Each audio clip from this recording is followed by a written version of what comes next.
sebenarnya buaya gaib secara umum maksud saya untuk orang-orang Banjar, Batang Banyu gitu.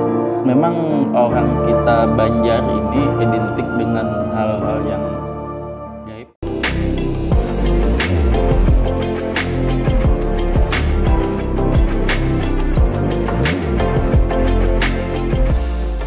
Oke Sobat Pewar 1.0 channel. Kali ini kita berada di salah satu ruangan masa lalu, anggap masa lalu lah. Karena kita bagian daripada alumni, dulu namanya YIN, sekarang menjadi UIN Antasari. Nah kebetulan hari ini kita ketemu sama Bang Mursalin. Iya, Arlong biasanya di Kiau. Wah, Arlong. Asli orang Tabalong. Ada kawannya kan ya lah? Ada. Jadi Bang Mursalin ataupun Bang Arlon ini beliau alumni Unlam Bang lah. Iya. Dulu Unlam. Nah dulu Unlam, sekarang jadi ULM. Sama berubah kita. Ada perubahan karena ada sesuatu dengan negara Lampung. Iya. Provinsi di Lampung. Ini Bang Mursalin ini juga konsentrasi Di sejarah kebudayaan. Di sejarah kebudayaan. Nah, kebetulan tesis beliau kemarin itu mengangkat Buaya gaib. Sebenarnya Sebenarnya buaya gaib secara umum maksud saya untuk orang-orang Banjar, Batang Banyu gitu. Tapi itu Bang Mursalin apakah memang masuk bagian daripada budaya kita orang Banjar, Kalimantan Selatan, atau memang apa yang buaya-buaya gaib ini? Kalau melihat akarnya lah nang ulun, tapi sebenarnya sih penelitian ulun kada sampai ke sana gitu nah. Tapi akhir-akhir ini karena mau jadi buku gitu nah. Spoiler deh jadinya. Spoiler. Karena jadi buku ulun teliti lebih lanjut. Ini masih hipotesis, masih dugaan sementara nih. Sepertinya ada hubungan dengan orang-orang Dayak Manyan. Alasannya orang-orang Dayak Manyan pada zaman dahulu itu adalah orang-orang pesisir. Cuman sekarang aja kan istilahnya orang-orang Dayak Manyan itu ke arah pedalaman.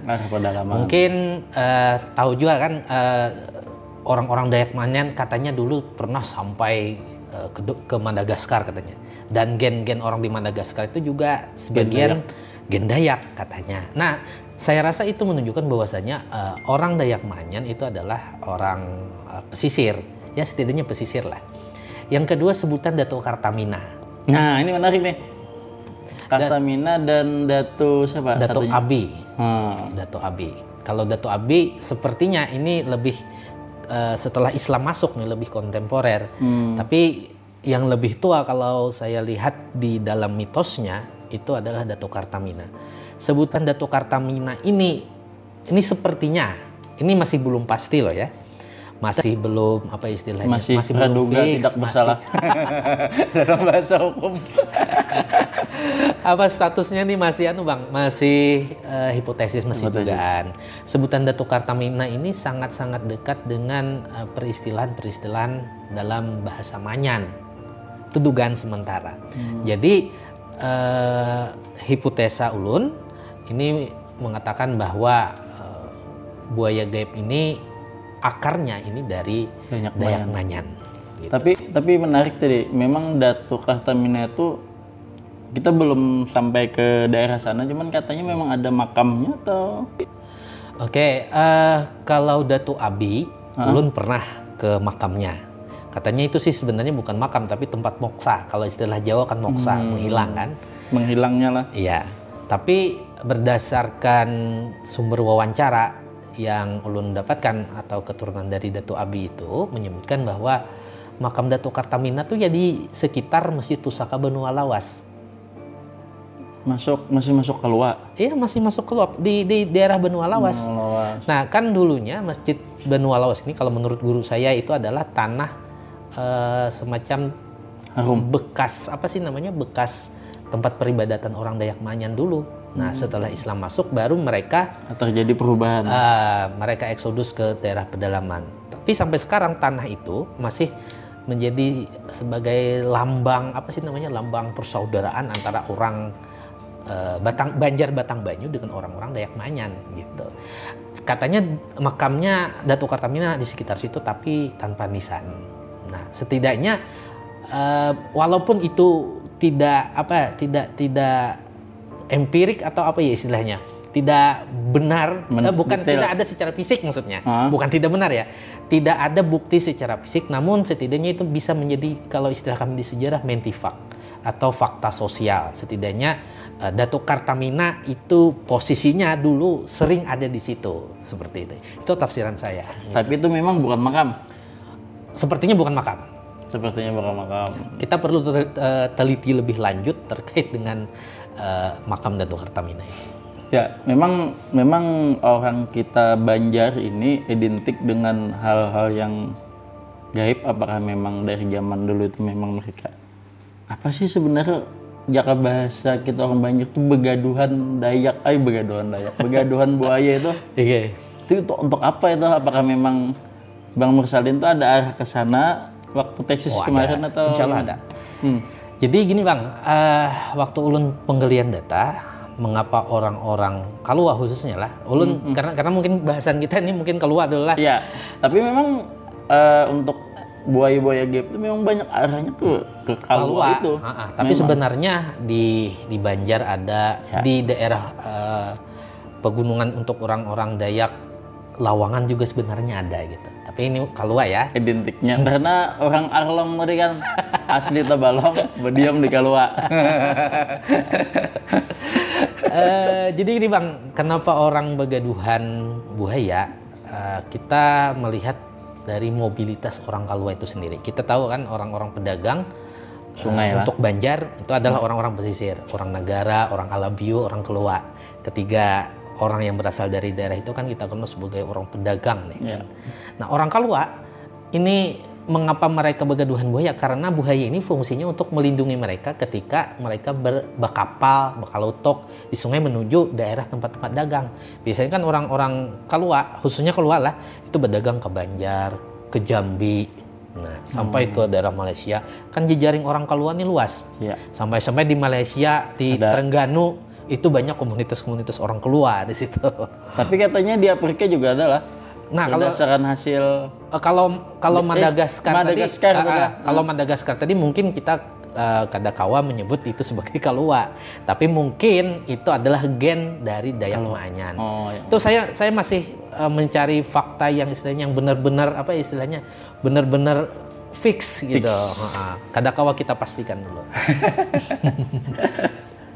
Nah, beliau ini Bang Mursalin ini ternyata murid daripada Pak Mansur, di dosen sejarah, pendidikan sejarah di ULM yang konten sebelumnya dengan Bang Isbay.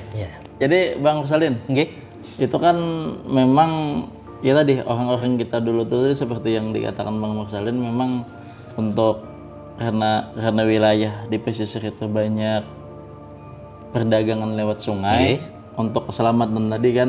Nah, cuman yang sampai detik ini yang tidak kita ketahui dan tidak kami pahami mereka mendapatkan buaya gaib itu asal muasal seperti apa itu? Ini mungkin kasusnya agak lebih kontemporer Bang lah. Pertama yang ulun wawancarai dari narasumber itu didapatkan melalui mimpi. Jadi di mimpi Bang Nah, mungkin ada kejadian apa sehingga mungkin membuat si yang mendapatkan buaya nantinya ini jadi stres atau apa, malamnya termimpi. Entah garing kah, ada masalah kah, lalu kisahnya ada datu menolongi. Nah, dalam mimpi itu ada pesan, tolong makani aku tiap tahun, bentukku kayak ini, ngaranku ini. Nah, itu yang pertama nih, nang ulun dapat di lapangan. Yang kedua, nih ada juga yang mendapatkan secara sengaja. Langsung datang ke tempat Datu Abi. Minta buaya lalu dibari semacam kayak korek api. Nah, bawa ini. Ada itu ceritanya. Bawa ini. Kalau ada napa-napa, timbai korek api nih. Jadi buaya aja? Jadi buaya. Nah, dua cara itu yang ulun temukan di lapangan. Boleh jadi ada cara lain. Cuman kebanyakan dari 9 narasumber ulun, secara umum 2 itu yang apa istilahnya yang paling banyak mengatakannya. Gitu. Nah terus, misalnya sudah terjadi melalui mimpi dan turun temurun Nggih. beberapa generasi, apalagi kan sudah zaman modern nih. Nggih. Memang yang pola pikirnya sudah memang Maju itulah. buat apa punya itu. Nggih. Untuk cara memberhentikan itu apakah memang juga ada semacam kayak ritual atau apa agar terputus lah bahasanya seperti itu. Kalau agar terputus sih sebenarnya masih belum ulun teliti nih. Tapi ini kalau menurut beberapa tuturan dari narasumber di lapangan, kada usah dihirani, biar aja garing. Nah, ada juga kayak itu toh. Nah, tetap atau mungkin konsultasi dengan orang yang lebih hawas kayak itu. Nah, lebih hawas. Kayaknya 2 cara itu untuk memutusnya gitu. Sepertinya ini yang ulun temukan di lapangan. Tapi apakah ritual mereka itu memang sepengetahuan kita kalau di kota Banjarmasin itu waktu masa kecil itu memang ada di daerah sungai itu mereka istilahnya tuh melabuh lah. Melabuh. Iya benar, ritualnya melabuh. Di sebuah nampan. Nah, ditaruh beberapa makanan segala macamnya kayak telur atau apa. Pisang, lakatan, nyawa. Itu apakah memang sama? Sama lah. Sama. Sesajen yang ada di Banjarmasin, yang ada di Kelua, yang ada di Amuntai, yang ada di Barabai, di Nagara juga sama.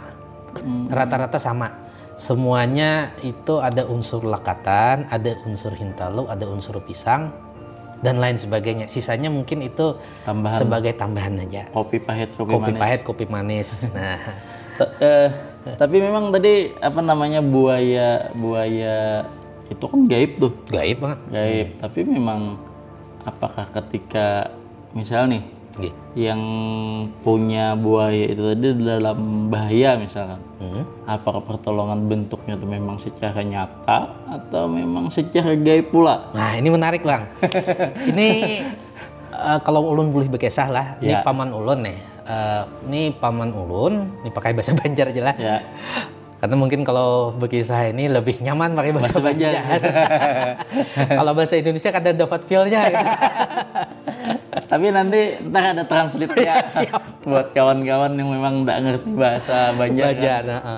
Jadi gini, paman ulun ini biasanya mengambil lupah mengatam itu rancak ke Marabahan, dari Kalua ke Marabahan. Naik kelotok tuh? Naik kelotok, naik kapal aja bahannya, kapal taksi. Nah, pas di Sungai Nagara kan sudah lewat mungkin Sungai Ganal lah. Ya. Sungai Nagara sudah mulai masuk ke Sungai Nagara, akhirnya kapalnya terbalik. Rata-rata orang tinggalam nih. Bekunyung kahiga ya kada ada korban jiwa pang, rata-rata bekunyung. Tapi anehnya paman ulun nih kada bawa kunyungan semacam kayak berdiri di batang. Sidin mempercayai itu Datuk Buaya. Aneh bang, di tengah Sungai Nagara nang luas nang dalam ada batang. Dari mana? Maka jar Sidin masih ingat rasanya tuh kayak apa? Kayak belumut, licin, agak bersisik gitu. Nah, Sidin meyakini bahwasanya itu adalah buaya, Datuk, pertolongan gasan anak buah. Jadi memang secara nyata sebenarnya. Kalau yang Sidin rasakan kayak itu. Secara nyata. Ada juga bang yang kada nyata. Ini sapupu pakaian ulun. Nah, sapupu pakaian ulun nih berisi tanah, berisi kabun, kabun langsat. Nah, di Tanjung Langsat nih. Berisi kabun langsat. Ada nang hendak memutiki langsat itu berdahulu. Padahal di darat itu lah. Padahal di darat. Nah, kan terlebih dahulu Sidin ini sudah menajaki bilah korek kape loh di Ampat Penjuru deh. Nah, ketika ada nah hendak mengambil langsat itu, si maling ini seakan-akan melihat buaya datang. Tapi kayaknya ini masuk ranah bentuk yang ada nyata gitu. Nah, mungkin semacam ilusi atau apa gitu. Ya, orang-orang Bahar itu ya memang ada yang begaduhan buaya macam-macam. Macam-macam. apakah memang selain untuk keselamatan itu apakah juga memang buat semacam kayak kesaktian atau apa? Memang kan zaman dulu perang kan nih. Oh ya, Nah, ulun nukil dari sumbernya kalau nggak salah siapa J.J. Major ya, ulun baca di arsip. Kemudian ini dikutip pula oleh mahaguru kita Prof. Idwar Saleh ya, bahwasanya ketika peristiwa Baratik Ba'amal, Penghulu Rashid itu pernah menggunakan buaya untuk melawan Belanda. Ya. Katanya untuk menakut-nakutani. Kan kita tahu tentara atau bukan tentara sih sebenarnya, jamaah Baratik Ba'amal ini kan sangat brutal dan serangannya sangat mendadak nih. Ketika terjadi penyerangan itu, beliau menggunakan itu tadi, menggunakan buaya tadi gitu sebagai sarana gaib untuk perlawanan gitu. Makanya di dalam arsip, karena saking bencinya orang Belanda ini terhadap gerakan Baratik Ba'amal, mereka dianggap sesat. Ini klaim Belanda aja, mereka adalah orang-orang yang sesat, penganut sesat, padahal enggak, karena Belanda benci. Mereka itu perlawanannya brutal, sporadis. Istilah sekarang tuh mungkin propaganda penyebaran isu lah. Iya. Untuk meruntuhkan itu. Kan. Memainkan isu nih. Lah, itu tadi kan buaya gaib nih. Apakah memang misal nih tadi kan keturunan-keturunannya itu jaka orang banyak tuh mengatakan kada dihakuni ataupun tidak mau lagi semacam kayak menolak itulah. Menolak untuk ini kan untuk berdampingan lah, menolak. Apakah memang ada semacam kayak bala atau apa di keluarga itu memang ada kesana? Oke, kalau istilahnya tuh mungkin ada yang mungkin mati lamas, dimakan buaya. Ya kalau sampai mati sih sebenarnya Bang yang ulun temukan di lapangan, maksudnya dalam wawancara lah, itu kada sampai mati, tapi cuman garing aja. Misalnya kayak paman ulun di Banjar. Nah, paman ulun ini kan sudah lawas di Banjar nih, dari zaman Datu ulun berdagang baras mulai Kaluak ke Kelayan. Ya. Tapi nyatanya antara Datu Nini sampai ke paman itu Nini lawan paman kada mengetahui sampai sidin garing. Sakit batis. Awar hantak tajun ke banyu aja. Nah, setelah diperiksa lawan orang yang bisa menambai gaduhan. Jadi memang sampai detik ini dalam penelitian itu tuh tidak ada yang sampai meninggal dunia. Ada. Karena ujar keturunan Datu Abi ini buaya-buaya anak buah Datu Abi ini kada bisa membinasa. Cuman sekedar bertegur sapa ya. Tegur sapa. Artinya kan kada menyenyakitakan ke anak buah nih, kada sampai nang behimpalan betis kada. Kada sampai lah. Kada sampai. Ngomong-ngomong nih, apa namanya hasil tesis kemarin nilainya apa tuh? A. Plus. A plus lah. Mangkat daripada budaya Banjar itu luar biasa. Nah terus tadi kan memang tuh kita bicara tentang hal yang gaib nih. Di masyarakat kita modern sekarang ini tentu ada yang tidak percaya dengan hal itu, dan memang ada yang percaya dengan hal itu. Contoh kayak paman tadi kan memang kada percaya awalnya. Iya, tidak percaya. Tapi ketika sudah merasakan garing atau sakit, ditanyakan dengan dokter, padahal dokter ke beberapa kali masuk rumah sakit Bang gara-gara penyakit itu. Tapi terakhir diagnosanya kan ada penyakit. Kan anehnya gitu kan. Tapi ternyata lawan tatamba kampung. Oh ini gaduhan nih. Setelah betakun lawan keluarga, nih apa aja syarat-syaratnya keluarga dikeluar nih. Ya dipenuhi, ampe. Tapi memang ada yang tidak mempercayai dengan hal itu. Anggapan masyarakat kita adalah ada Bang, khususnya mungkin lah Bang, orang yang istilahnya bukan berpikir yang maju Bang lah, istilahnya sudah lebih banyak bersentuhan dengan modernisasi. Mungkin pola pikirnya sudah rasional mungkin gitu kan, dan lain sebagainya lah.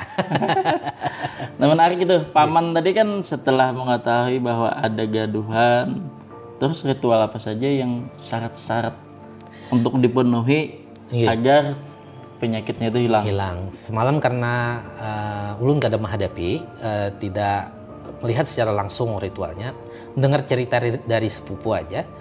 Yang disediakan itu pertama lakatan beras lakatan, bukan beras lakatan sih sebenarnya, yang sudah dianu bang, Sudah jadi tanak. Nah, sudah ditanak, telur ayam kampung, kemudian pisang, kemudian dilabuh di sungai dekat rumah paman. Nah, jadi melabuhnya ini bang, kalau kami di Keluar nih, mungkin sama aja yang kayak di Banjar lah. Ini sesajian yang berisi lakatan dan macam-macam tadi, kemudian tangan nih sampai siku. Tapi buayanya apakah memang muncul atau? Enggak muncul. Itu hakikatnya kita menyuapi datuk. Nah, sampai sini nih. Jadi ditenggelamkan. Ditenggelam. Pernah ulun aku nih, kalau nggak salah 3 narasumber, rasanya kayak gimana, Man? Nah, rasanya ketika aku mencelup tangan, memasukkan itu, beda dengan hawanya beda. Nah, jadi kalau kita mencelup aja kan, memasukkan mungkin masuk ke dalam air biasa aja. Biasa aja, biasa aja itu rasanya. Tapi itu lebih dingin, kayak banyu es, semacam kayak kita menyuapi ke rongga datu itu. Nah, kayak gitu. Tapi sebelum itu dipanggil dulu. Ada ritual pemanggilan. Ada semacam, ya mungkin bukan mantra khusus bang, tapi sekedar memanggil nama, assalamualaikum, kayak kita sama manusia aja nih. Ya. Assalamualaikum, dato ini, ulun datang bawa sesajen, nih gesan pian. Nah kayak gitu. tapi apakah ada memang kayak kejadian yang luar biasa atau memang semacam kayak ekstrim lah? Dalam hal ritual melabuh itu ya. Kalau mungkin gini, mungkin yang melabuh bisa jadi melihat kan, tapi orang-orang yang keluarga lain misalkan ikut bukit ke sana tuh apakah memang melihat atau kada gitulah. Kalau yang ulun temukan di lapangan nih, karena ulun berbicara data nih kan, itu kada biasa aja. Tapi sebelum melakukan ritual itu ada kejadian aneh. Jadi kan orang di kampung ulun, kebetulan salah satu narasumbernya adalah keluarganya ini sedang kena penyakit stroke. Nah, bisa aja berdiri, cuman kada terlalu, istilah kalau bahasa Banyak, kada terlalu ringkas nih. Nah, entah kenapa semingguan itu beliau pengen dibawa ke sungai aja terus. Satu minggu lah. Semingguan. Pengen dibawa ke sungai terus, mandi gitu. Nah, ternyata setelah dimimpi si istrinya, itu tadi, minta dimakani ke sungai. Nah, jadi sidin yang garing ini memakani. Karena yang menjadi, istilahnya pingitan. Ya, sidin yang garing ini gitu. Pernah juga bang, ulun ketemu nih, tukang tambak. Nah ini kan dimensinya lain nih. Kalau tadi kan masyarakat biasa, ini tukang tambak nih. Jadi tukang tambak yang berisi buaya, ini ketika menambai itu pakai buaya juga. Ini ada juga narasumber yang kayak gitu. Ada sekitar 4 atau 3 orang lah kalau kada salah lah. Kalau ulun kada salah ingat. Ketika sidin menambai nih, jadi beliau ini sebab bisa pemakaian nih pengantin, merias pengantin, bisa jadi bidan. Bisa situ tambah tadi istilahnya menambahi penyakit bisa. Nah ketika beliau menambahi atau merias tadi, macam-macam keluar buayanya. Kalau semisal mau merias pengantin, itu warnanya, kalau ulun kada salah ingat lah, kuning. Itu warnanya kuning. Kenapa kuning? Karena itu melambangkan cahaya, bercahaya. Kalau jadi bidan, beliau itu pakai buaya yang warna hijau. Kenapa jalur hijau? Karena hijau ini melambangkan lumut supaya lancar melahirkannya.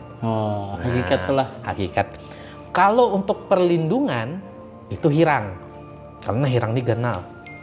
Nah, kemudian yang terakhir, yang pengantin tadi bukan kuning, tapi merah muda. Merah muda lah. Kalau yang kuning itu pasti rajanya keluar. Kalau yang kuning. Kemudian kalau untuk menambahi penyakit itu warna putih. Kayak balik lagi yang ke buaya yang warna kuning. Kenapa yang warna kuning itu disebut raja, Bang? Karena kalau ulun tarik lebih jauh, ini lagi-lagi fakta mental bahwasanya buaya itu sudah ada sejak era Hindu-Buddha. Zaman Suryanata lah mungkin. Kemungkinan besar sudah sejak itu gitu. Dan mungkin akarnya itu dari Dayak Manyan diadopsi oleh orang-orang yang beragama Hindu-Buddha dan juga Kalacakra, kemudian sampai sekarang gitu. Makanya tadi ada istilah Assalamualaikum kan sudah keislaman. Sudah ada semacam akulturasi dengan Islam gitu. Tapi buaya tadi selain untuk keselamatan, apakah memang ada identik arah ke pesugihan atau ada enggak? Kalau hal seperti itu? Pesugihan, kalau data di lapangan yang ulun dapat kada ada. Dan keluarga ulun pun kada pernah menyebut itu pesugihan. Itu sebagai sarana perlindungan dan menolong orang. Nah, ini menarik Bang. Zaman penjajah tadi kan? Yang ulun temukan di arsip cuma satu itu aja. Itu pun istilahnya propaganda Belanda gitu. Iya. Nah jadi Bang Mursalin, dalam perjalanan kan tadi ada dari zaman Hindu-Buddha sampai ke Islam itu, apakah memang tidak mengubah keyakinan seseorang? Ini agak sensitif ya. Karena itu tadi kan memang untuk keselamatan kan itu. Ini sebenarnya bukan ranah ulun sih sebenarnya berbicara ini ranah orang-orang fikih mungkin ya. Tapi ketika ulun tanya kepada salah satu keluarga yang dalam tanda kutip begaduhan buaya tadi, ini sebenarnya tergantung diri kita aja. Kita sebenarnya kada bertuhan ke situ gitu. Yang menyembuhkan, yang melindungi itu tetap Allah katanya. Tetapi perantaranya buaya itu tadi gitu. Sama halnya ketika kita sakit ke dokter. Iya. Yang menyembuhkan dokter, yang sarananya dokter, yang menyembuhkan tetap Allah gitu. Tapi memang adat istiadat dan budaya di kita Kalimantan Selatan ini memang ketika diperiksa dalam hal medis ternyata penyakitnya enggak ada gitu. Tapi kalau tetangga kampung malah ada. Saya juga masih heran Bang, kenapa kira-kira bisa terjadi kayak gitu. Soalnya ulun pernah merasain nih, ketika ulun sakit batis, diperiksa ke dokter di rongsen, itu kada apa-apa. Bukan masalah ortopedi, bukan masalah urat, bukan masalah otot. Tapi ternyata ketika ulun itu beur ke tukang tambak nang memang benar hawas, ikam ini kena tumpuan. Tumpuan itu bekas terjajak punya orang gaib. Waktu itu kebetulan ulun jalan di bawah Istana Kuning di Pangkalan Bun waktu PKL kuliah lapangan. Ini di luar dari konteks sebenarnya. Tapi menarik tuh, ada sebuah informasi. Siapa tahu kawan-kawan tim 1.0 channel nanti bisa ke sana kan. Istana Kuning. Istana Kuning. Itu saudaranya Istana Banjar itu. Nah tapi katanya nih kita dapat informasi Bang Mursalin ini dalam hal penelitian tesis tadi pengen dan mencoba kayak pegang rasukan buaya nih. Dimasuki buaya. Sebetulnya kurang sopan Bang ya, ulun minta rasuk ini. Ini sebenarnya ulun terinspirasi dari mahaguru kita, Prof. Idbar Saleh dulu ketika beliau melakukan penelitian, beliau benar-benar pengen merasakan bagaimana rasanya dirasuki. Sehingga ketika dalam menulis sebuah karya ilmiah, beliau menulis dari sudut pandang orang pertama ini. Saya juga pengen melakukannya seperti itu gitu. Saya sebenarnya iseng sama orang yang bisa ngasih buaya itu. Kata ulun, nih ulun ini kira-kira kawalah kada dirasuki deh. Diperiksa nininya, oh ikam kada lamah buluan, ikam nih karas buluan. Kayak apa nih supaya ulun barang hak. Kalau melihat kah itu merasakan sensasi gitu. Ikut tunggu aja ikam lah aja. Aja, kena aku cobai di situ. Lalu malamnya Bang, malamnya ketika ulun sudah sampai di rumah, ulun di Tanjung, tengah malam guring, tiba-tiba termimpi. Ulun tetamu buaya. Jadi Bang, ulun jalan di jalan setapak di pinggir sungai. Jadi higa mahiga di samping-sampingnya ini. Buaya aja. Ketakutan kan ulun, buka ngos-ngosan. Hendak nyebarang sungai, ketemu buaya ganal Bang. Sungai itu pun kayaknya kada muat. Ganal benar. Terus ulun buka, ketemu di sebuah sumur Bang. di sebuah sumur karena ulun haus hendak minum, ada buaya kisut bang kulitnya bang, kayak orang tua kisut kulitnya, mengerucut dan warnanya hijau. 2 kali tuh bang, nih ulun bekesah sambil merinding nih. Karena ini bujuran. 2 kali mimpinya. 2 kali terulang, besoknya ulun langsung garing. Dibawa lagi ke sana dan ditambahi. tapi menarik, memang harus merasakan sensasi itu. Ya, ketika kita merasakan sensasi itu sehingga bisa bercerita kan. Ya, memang ada yang bisa bercerita tapi beda dengan orang yang merasakan sensasinya. Mungkin karena gara-gara cerita itu, dosen penguji ulun mendengar itu sampai tuh nganga-nganga, nilai ulun bagus. Kira-kira. Pak.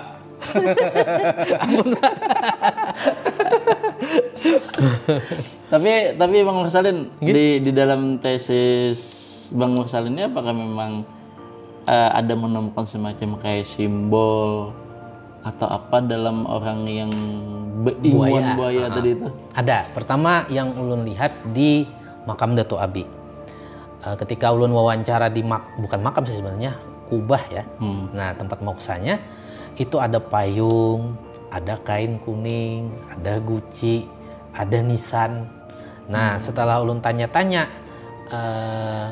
ternyata si narasumber nggak semuanya bisa jawab pertanyaan ulun, tapi ulun lakukan analisis berdasarkan teori di sini kan. Ya. Pertama kalau dilihat dari bentuk nisannya, gayanya ya corak-coraknya kayak corak-corak orang Maanyan nih.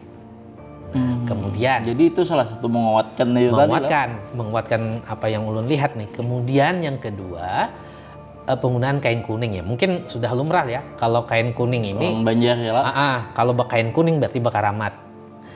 Secara analisis sejarah ini lagi-lagi ini mentifak bahwasanya orang yang dikeramatkan adalah orang yang bukan biasa-biasa saja, minimal tokoh gitu, atau orang yang dihormati. Kemudian payung ini kenapa nih ada payung di situ?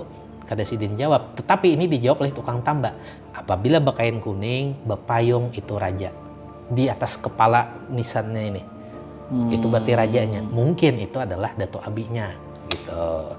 Kemudian ada guci juga bang.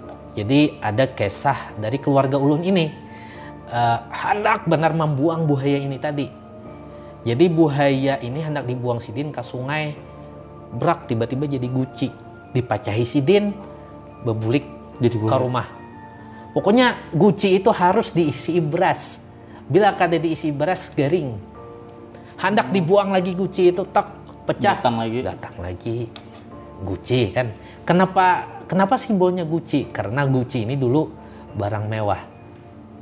Saya temukan di penelitian Balai Arkeologi bahwasanya guci ini adalah alat tukar sebagai simbol, alat tukar dari orang Cina ke mana sih? Ke orang-orang Banjar atau Dayak, yang mana fungsi guci atau tempayan ini tadi barter. Misalnya barter dengan hasil hutan atau apa gitu. Yang mana guci atau belana ini sebagai lambang status sosial. Ya, memang dulu kalau punya guci orang kaya dianggap.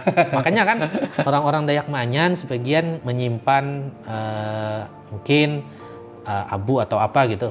Ulun masih kurang tahu nih ke dalam balanai itu gitu. Ini berdasarkan penelitian dari Balai Arkeologi. Tadi di awal-awal Bang Mursalin mengatakan tesis ini rencananya mau dibukukan. Sudah sampai mana nih Bang Mursalin? Sudah sampai mana? Sudah ya kira-kira kalau kita kasih persentasenya ya sekitar 20%. Karena ulun masih berkutat dengan pertama teori, ulun mau mematangkan teori karena di tesis itu teorinya masih kurang matang ulun rasa. Karena ulun jujur pada waktu itu masih kurang bacaan. Jadi ulun mau mengaitkannya dengan semiotik dan kajian fenomenologi agama. Fenomenologi. Mungkin orang Suludin ini agak apa sih istilahnya familiar. Saya di sini rencananya menggunakan apa sih istilahnya teori sakral and profan dari siapa lupa, Mircea Eliade. Nah, ya tapi tadi kan memang tidak lepas dengan hal yang agama itu tadi yang penting. Tidak lepas. Karena sepertinya terkait dengan hal yang sakral dan profan ini cocok dengan penelitian saya. Tapi tetap penelitiannya kronologis sesuai ciri orang sejarah gitu. Tapi itu apakah memang bisa dikatakan literatur atau lapangan dari hasil? Campuran sih sebenarnya. Campuran lah. Campuran. Ulun memadukan data lapangan dan data yang ada di literatur dan arsip-arsip. Gitu. Makanya A+. Jadi Bang, terakhir, Hah? nah closing statement, istilah bahasa sekarang tuh kan, apa yang bisa disampaikan nih Bang? Ya, mungkin pesan saya ketika kita mendengar kata budaya, jangan langsung dibenturkan dengan agama, dibenturkan dengan keyakinan-keyakinan atau modernitas ya. Karena yang namanya budaya ini sebenarnya hasil kreasi dari orang-orang dulu yang mana di dalamnya terdapat simbol. Yang mana di dalam sebuah simbol ada pesan-pesan yang mulia, ada pesan-pesan yang istilahnya tidak kita sadari. Khususnya dalam konteks buaya ini sebenarnya pesannya itu adalah supaya kita terus-menerus menjaga sungai kita. Karena sungai itu adalah merupakan rumahnya datuk kita, jangan sama sekali dirigati. Gitu. Itu sebenarnya pesannya. Oke, Sobat Buar, Satu Titik Channel. Thank you. Terima kasih.